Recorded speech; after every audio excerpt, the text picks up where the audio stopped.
Hello! Video game collector's editions. They're where you buy a video game you do want and get a load of crapper that you don't want and spend a fortune on it, as evidenced by the fact that the vast majority of these were given to me by friends who never ask for them back, and in fact won't accept them back even when I thrust them into their hands, which is why I now have the equivalent of about 12 warehouses full of this guff. Anyway, more to the point, let's begin with Bioshock Infinite. It's like Bioshock, but it never ends, except it did because I completed it. There's the hero Booker, who's too stupid to keep his hand covered. I won't go into details as it contains spoilers, but man, that's annoying. So, what can we learn from the box? It was the winner of over 80 awards, including the incredibly disappointing combat award. I mean, I did enjoy this game, but bizarrely, the best bits were where you're just walking along looking at things, because all the fighting felt like something out of a game from 10 years ago. But hey, everything else was pretty good. It had a story that was interesting. How rare is that in a bloody video game? Oh, it was 18 rated.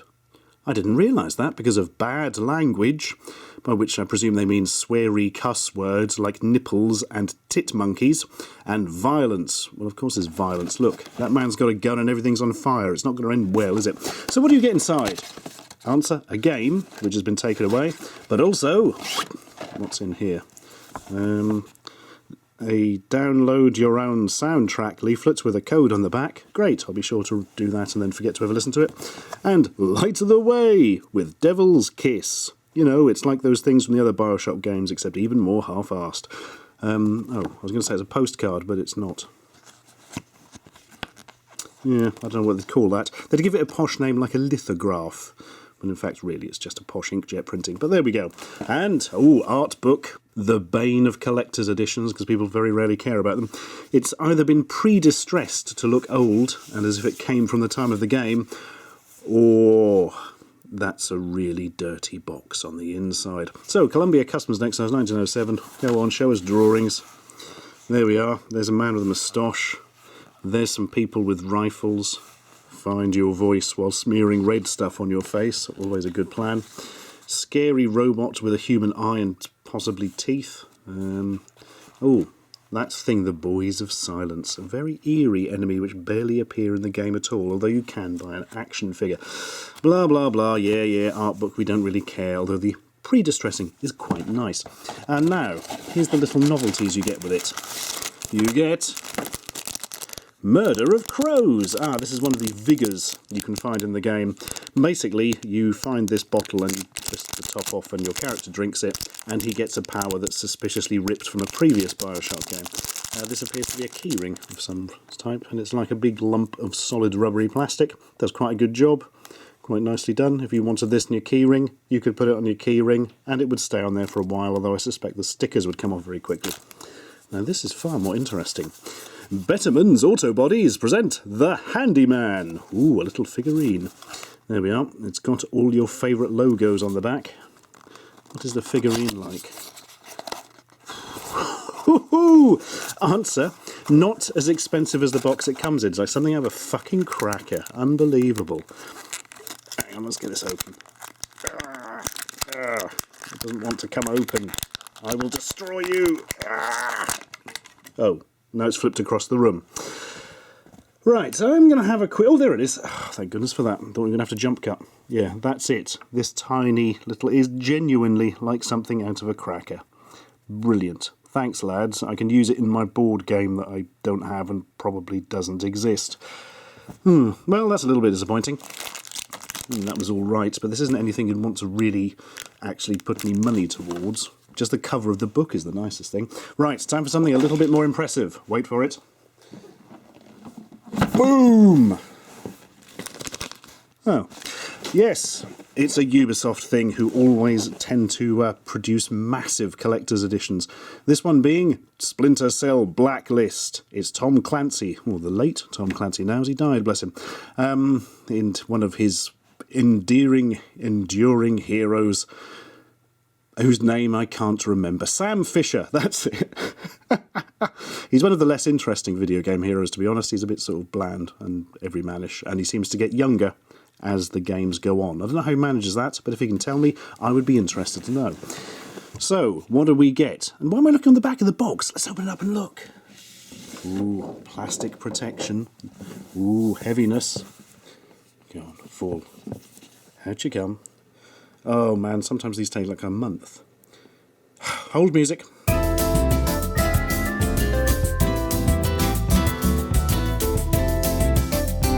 Ooh, breasts. Oh, come on. We got there in the end, guys. Right. So what have we got? We have... if I can... Oh.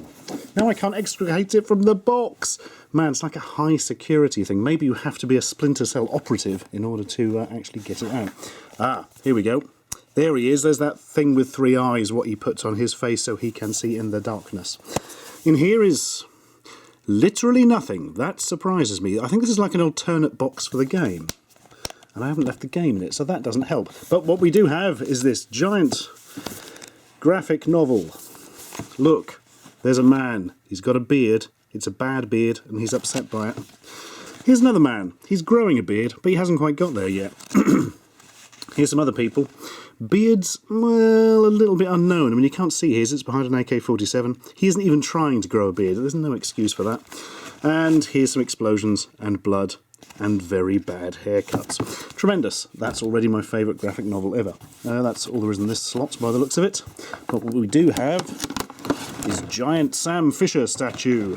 And by giant, I mean a bit large. Out you come, Sam. Hey. Wow, that bit of plastic's incredibly annoying. Right, what's it like then? Answer, extremely good. They do tend to pull out all the stops for these statues. It's incredibly detailed. The paintwork is really, really good. I can't spot any sort of splash or nastiness on it at all. The base has a nice picture on it. He's got his 3-eye thing on, which doesn't come off, unfortunately. The only thing I would deduct points for, actually, is if you look at his face, the stubble looks a bit painted on, because, of course, it literally is. But other than that, that's a really nice thing. If you were a fan of Sam Fisher in all his blandness, that would be a pretty good thing to put on your mantelpiece. You go over here, and be careful. I don't want you being damaged. I tell you what, I wouldn't mind being bloody damaged, though. Think of a really shit band. That's right, Black Eyed Peas! Oh dear. This one I actually bought myself for the princely sum of £2. That is not an exaggeration or a mistake. I paid £2 for this in a retail shop. That's how badly they wanted to get rid of it. Here are the Black Eyed Peas. She's called Fergie, but is not actually Sarah Ferguson, that royal woman. He's called Mohican Glasses Man. That's Will.i.am, who has an incredibly annoying haircut where it looks like a sniper's tried to shoot him, missed, and just sort of knocked through his hair. He always comes across very well in interviews, though, so we like him. Good boy, good boy. And here's a bloke who looks suspiciously like a bloke I used to work with who claimed he was an American Indian despite the fact he was obviously Irish. We used to call him Gary, after Gary Oldman from True Romance. Fuck you, my mother's Apache. Right, what's in it then? I'm not sure I really want to look. If I remember, I was quite pleased to get it for £2 because, yes, wireless microphone. You can't complain that for £2. Tremendous. And you've got a Black Eyed Peas Experience t-shirt to use to clean your car with, and indeed a copy of the Black Eyed Peas Experience game. Sealed, as it should of course remain forever. If not, a small child might hear it, and who knows what horrors would befall them. In you go, you can get the batteries for the mic. Look. And that was quite nice. I was pleased for £2 to get the wireless mic, although as collector's editions go, it's pretty shit, because it only actually includes this t-shirt. If not, it's just a mic and game twin pack. Not really very collector-y. Good solid box, though. Right, next. It's popular old-fashioned weirdness game, Dish Ono Red, which is of course about Yoko Ono, who was the wife of John Lennon, who has a dish that she's painted red. It's a really fantastic game. I haven't actually played this yet, but I do quite like the look of it. Sort of a stealthy first-person murdery thing, as is entirely shown by this quite good artwork on the front. And it's a special edition, which means not only do you get the game, but... how cool was that? You get... a pack of cards. A Dishonored Tarot deck, playing and divinatory cards. You can, of course, predict the future with 100% accuracy with these, guaranteed. tarot card and deck for Game of Nancy. I'm not familiar with a game called Nancy. That was just a insult when I was at school. Oh, here we are. Here's how to play the Game of Nancy. I can't be bothered to learn at the minute. And here's the tarot deck. Nice black thing on the back. They've actually made the cards long and thin, as tarot cards should be, so well done. So we've got the 10 of pistols. Presumably that's wands instead. Skulls. Okay, these are weird suits. Rats. And daggers or knives. And we've got rendered characters from the games on all the thingamajigs. That's a bit less exciting because I don't know who any of these actually are. The Major Arcana. What have we got going on? Would it be Arcana? Yeah, I like the word Arcana more. We've got Death, which is not actually a bad card in the tarot thing. It just means renewal or change. The World. That rather cheaply just put the game map on it. The Empress. The Lord Regent, who is a miserable looking bastard. Look at that. Oh, dearie me. It's the sort of person you would dread having as your father-in-law. The Drowned Man. He's looking all right there. The High Overseer. Yes, many of these aren't actually tarot cards. Nobility. The Governess. Cruelty. The Artist. Ugh, it looks more like some sort of rat hybrid. The Hermit. The Twins. The Urchin Prince. Regret. The Lady, who looks suspiciously like a man in a metal mask, actually, to me, but whatever. The Weeper. Pardon. The Witch. The Boatman. The Man on Stilts. Pretty sure these aren't the normal tarot deck. Lust. The Outsider. And Judgment, which is somewhat bizarrely shown as a smiling child. I don't quite understand that. Maybe that's something that makes sense if you've played the game.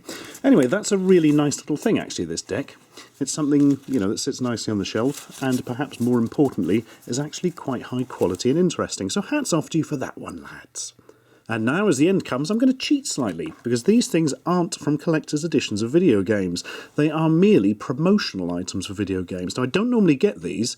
Every year we go to Gamescom and I try and get them to review, and we can't find any of the bloody things, and we end up, like, having to steal other people's ones when they're not looking. But through a combination of pleading and weeping, I've managed to get quite a lot of nice little things for Assassin's Creed 4.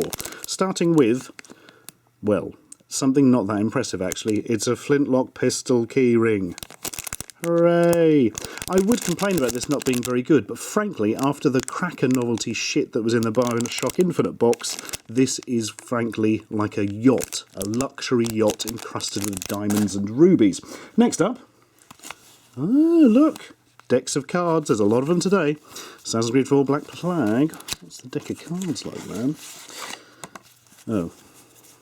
Oh, it's just a normal deck of cards. Completely normal deck of cards, just with the Assassin's Creed logo on the back. Oh, I'm quite disappointed, actually, after how nice these were. I was expecting these to be, like, pretend weathered or something along those lines.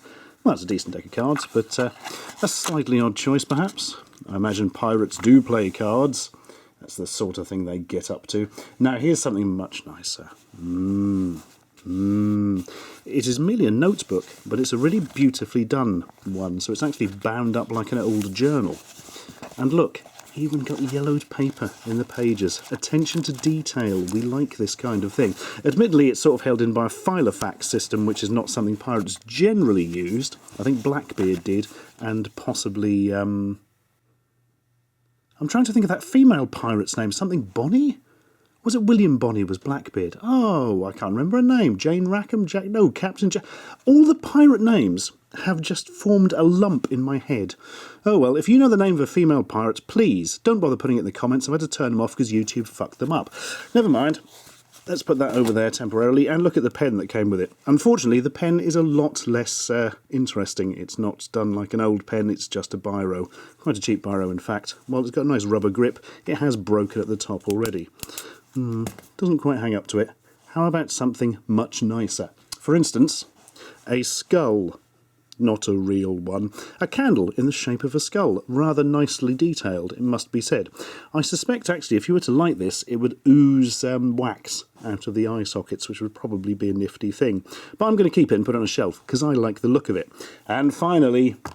I've opened this one before, and it is fantastic. This is one of my favourite collectible things I have ever seen. In fact, I'm going to give it to my dad because he likes this sort of thing. What's in the box? What's in the box? I'm singing a song to cover up the fact it's taken me too long to get it out of the box. It's a pocket watch with the Assassin's Creed 4 logo on it. And look, press down the top. Oh, it opens the other way, so I look like an idiot. Let's try that again, shall we? Sproing. And look, how nice is that? A proper little pocket watch. And I'm sure it's not got some massively expensive movement in it, but it seems to keep good time. And even the inside of it is detailed. What a lovely thing. I kind of wish I had some sort of really old-fashioned waistcoat so I could put this in it and then commit piracy. I would probably go with software piracy as opposed to like Somali piracy where you go along in a boat and shoot at people, but that's just my personal preference. Tremendous! I wonder if I can get away with giving this to my dad for a Christmas present. Not if he sees this video is the answer to that. So there we go. That's all that for another period of time. And I must say, actually, I've got loads more of the damn thing. So there'll probably be another one of these videos fairly shortly so I can help clear the house out so I've got room to put food and things in.